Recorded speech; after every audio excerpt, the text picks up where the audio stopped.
CG board कक्षा 10वीं के संस्कृत सब्जेक्ट का मैं आईएमपी प्रश्न लेकर आया हूँ। इसे मैंने इकाई वाइज बनाया है। तो आपको क्या क्या पढ़ना है, क्या क्या नहीं, और क्या क्या प्रश्न आपके एग्जाम में आ सकते हैं, उन सभी को हम लोग देख लेते हैं। तो आपको पढ़ना क्या है इसकी पूरी जानकारी आप ले लो, ठीक है। यहाँ पे तो देखते हैं इकाई एक में आपको शब्द रूप और संख्यावाची पढ़ने को मिलेगा, ठीक है। तो इसमें आपको क्या क्या पढ़ना है, बाकी चीज़ों को छोड़ देना है, सिर्फ आपको पढ़ना क्या है वही चीज़ मैं आपको बताऊंगा।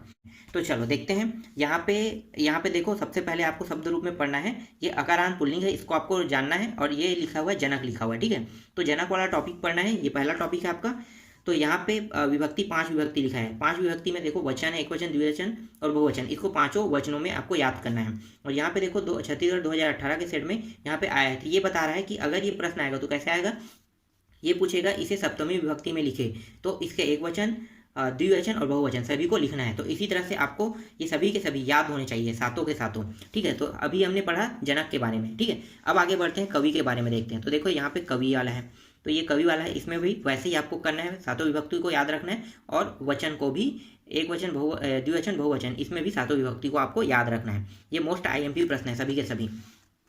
इसके बाद यहाँ पे देखो शिशु से पढ़ना है। शिशु में आपको ये भी तैयारी करना है, ठीक है। शिशु से यही सब आएंगे। और यहाँ पे देखो, यहाँ पे, ठीक है, ये वाला टॉपिक, ठीक है। उसके बाकी चीज़ है जो छूट गया था वो यहाँ पे है, ये भी इंपॉर्टेंट है। इसके बाद चौथा देखते हैं सखी, ठीक है। तो यहाँ भी है सखी, आपके सिलेबस पैटर्न में ये भी है, तो इसको भी आपको पढ़ना है, सखी को। फिर यहाँ पे देखो प्रीति लिखा हुआ है, ये भी आपके सिलेबस पैटर्न में है। इसके बाद यहाँ पे जो दिया है ये टॉपिक आपको नहीं पढ़ना है, क्योंकि ये टॉपिक आपके सिलेबस में नहीं है। और यहाँ पे ये टॉपिक भी नहीं है, ये टॉपिक भी नहीं है, ठीक है। इसके बाद देखो ये टॉपिक है आपके सिलेबस में, भवत है, ठीक है। भवत में देखो यहाँ पे पूरा का पूरा दिया हुआ है, तो इसको आपको पढ़ना है, ठीक है। इसको भी याद करना है, सेम है वैसे ही, ये भी विभक्ति 7 है, एक वचन, द्विवचन, बहुवचन है, इसको याद करना है आपको। फिर यहाँ पे देखो विध्वंस दिया है, ये भी आपको याद करना है, ठीक है। ये बस इतना टॉपिक है, कितना हो गया, 7 हो गया। अब इसके बाद डायरेक्ट हम सर्वनाम में आते हैं। तो देखो सर्वनाम में आपको क्या पढ़ना है, एक अस्मत् को पढ़ना है। यहाँ पे देखो विभक्ति 7 दिया है, ये पूरा पूरा आपको याद होना चाहिए सभी के सभी। और एक है युष्मत दिया हो, ये भी आपको याद होना चाहिए। ये दोनों बस पढ़ना है, बाकी चीज़ों को नहीं पढ़ना है, ठीक है। जो चीज़ मैं बता रहा हूँ सिर्फ वही बस आपको पढ़ना है। इसके बाद हम आते हैं डायरेक्ट संख्यावाची। संख्यावाची में मैंने आपको बताया था, जब मैं सिलेबस आपको दिया था, तो आपको 101 से लेके, सिलेबस में क्या पढ़ना था, संख्यावाची में 101 से लेके कितने तक पढ़ना है, 150 तक के। तो अभी आपने देखा 130 तक के। अब सॉरी, दोनों ये मिक्स था ना वहाँ पे साइड में। फिर यहाँ पे देखो 106 से लेके, ठीक है, आगे देखो कहाँ तक जा रहा है, 115, और यहाँ पे जा रहा है 140 तक के जा रहा है। फिर बाकी को देखते हैं सेकंड नेक्स्ट में। तो यहाँ पे देख लो, ठीक है, यहाँ तक के सभी आ गए पूरा का पूरा।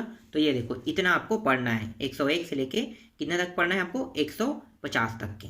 फिर आगे जाते हैं धातु रूप एवं अवयव देखते हैं। तो धातु रूप में देखते हैं 9 आपको धातु रूप पढ़ना है, ठीक है। इसके 5 प्रकार है, तो सबके 5 प्रकार के साथ आपको पढ़ना है। जैसे पहला देखो वृत्त, तो वृत्त यहाँ पे लिखा हुआ है। तो वृत्त का देखो 5 प्रकार क्या है, ये हो गया, एक लट लकार वर्तमान काल में है, फिर लंग लकार भूतकाल में है, ठीक है। ये भी याद करना पूरा है, ये इसके साथ अंदर के रूप के साथ याद करना है आपको।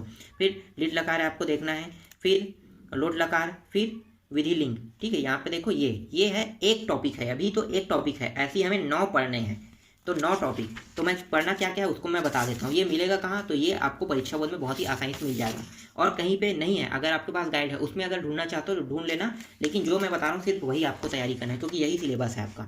दूसरा है आपको रुच के बारे में पढ़ना है, रुच के 5 प्रकार आपको मिल जाएगा, ठीक है। मैं डायरेक्ट आपको बताते जाता हूँ। इसके बाद देखो तीसरा जो टॉपिक है वो क्या है, नृत्य है, ठीक है, नृत्य के बारे में पढ़ना है। फिर यहाँ पे देखो चौथा क्या है, क्रोध लिखा है, क्रोध के बारे में आपको पढ़ना है। ये सभी के सभी टॉपिक जो मैं बताते जा रहा हूँ वो सब के सब परीक्षा बोर्ड में मिल जाएगा आसानी से। तो 2021-22 का परीक्षा बोर्ड खरीद लेना, वहीं से आप लोग तैयारी कर सकते हैं। तो यहाँ पे लिख है 5वां टॉपिक, ठीक है। यहाँ भी इसके भी 5 प्रकार हैं यहाँ पे। इसके बाद देखो मिल है, यहाँ पे मिल के भी 5 प्रकार आपको पढ़ना है। फिर यहाँ पे देखो क्या लिखा हुआ है, क्री लिखा हुआ है, इसका भी 5 प्रकार है, 7वां टॉपिक हो गया। इसके बाद डायरेक्ट आते हैं कथ पे आते हैं, ठीक है। इसके बाद आपको डायरेक्ट कथ पे आना है, कथ है 8वां टॉपिक है। इसके बाद नेक्स्ट देखते हैं, आखिरी टॉपिक जो है 9वां हमारा भक्ष है। तो देखो ये रहा भक्ष, ठीक है। तो इसके भी 5 प्रकार पढ़ना है, जैसे मैंने शुरू में बताया सेम वैसे ही इसमें भी आपको तैयारी करना है। अब डायरेक्ट अवयव पे आते हैं। तो देखो यहाँ पे अवयव आ गए हैं, ठीक है। यहाँ पे अवयव, अवयव का मतलब क्या हो गया कि यहाँ पे देखो अवयव में यहाँ पे एक शब्द दिया है अत्र दिया, अत्र शब्द का उपयोग करके हमें क्या बनाना है, एक वाक्य बनाना है संस्कृत में। तो यहाँ पे हिंदी में अर्थ दिया, आपको हिंदी की जानने की जरूरत नहीं है, फिलहाल याद रखना चाहे तो रख सकते हो। तो अत्र का हम उपयोग करके पूरा एक वाक्य बनाएंगे। इसी तरह से देखो यहाँ पे बहुत सारे शब्द दिए हैं, सबको आपको याद रखना है। तो देख सकते हो ये रहा, टोटल कितने दिए मैं आपको दिखा देता हूँ। टोटल है ये आपको परीक्षा बोर्ड में आसानी से मिल जाएगा, ठीक है। ये रहा, इसका मैं PDF बना के अभी कुछ समय बाद में अपलोड कर दूंगा ग्रुप में, ठीक है। ग्रुप वाले टेलीग्राम पेज पे अपलोड कर दूंगा। इसके बाद आपको संधि में देखना है, ठीक है। संधि देखते हैं। तो संधि में आपको क्या पढ़ना है, तो आपको स्वर नहीं पढ़ना है, नहीं आपको विसर्ग पढ़ना है, आपको सिर्फ व्यंजन संधि पढ़ना है, ठीक है। तो ये रहा व्यंजन संधि, देख लो, ये रहा व्यंजन संधि। तो ये व्यंजन संधि में आप देख लो, ये पूरा व्यंजन संधि बस पढ़ना है। इसमें आपको परसर्ग परस वर्ण के बारे में पढ़ना था, ये टॉपिक हो गया। फिर यहाँ पे देखो जसवत लिखा हुआ है, ठीक है, ये टॉपिक पढ़ना है आपको। तो 3 टॉपिकों के बारे में पढ़ना था, एक जसवत हो गया, परसर्ग, एक मैं भूल गया हूँ कहाँ पे, अनुस्वार, ये रहा अनुस्वार। तो तीनों टॉपिक बस को संधि में पढ़ना था। इसके बाद बाकी आपको कुछ नहीं पढ़ना है इसमें संधि में, विसर्गों को आपको नहीं पढ़ना है, नहीं स्वर को पढ़ना है, कुछ नहीं पढ़ना है, सिर्फ व्यंजन संधि को बस पढ़ना है। अब समास में आते हैं। तो समास में देखो, समास में क्या पूछा था, समास के भेद के बारे में पूछा था। देखो भेद यहाँ पे लिखा हुआ है, ठीक है। तो ये आपको पढ़ना है समास के भेद। और उसके बाद ये सारे टॉपिक आपको कहाँ पे मिलेगा, परीक्षा बोर्ड में। परीक्षा बोर्ड में आप लोग देख लेना, ठीक है। और इसके बाद आपको डायरेक्ट पढ़ना है द्विगु समास, ये मोस्ट IMP है।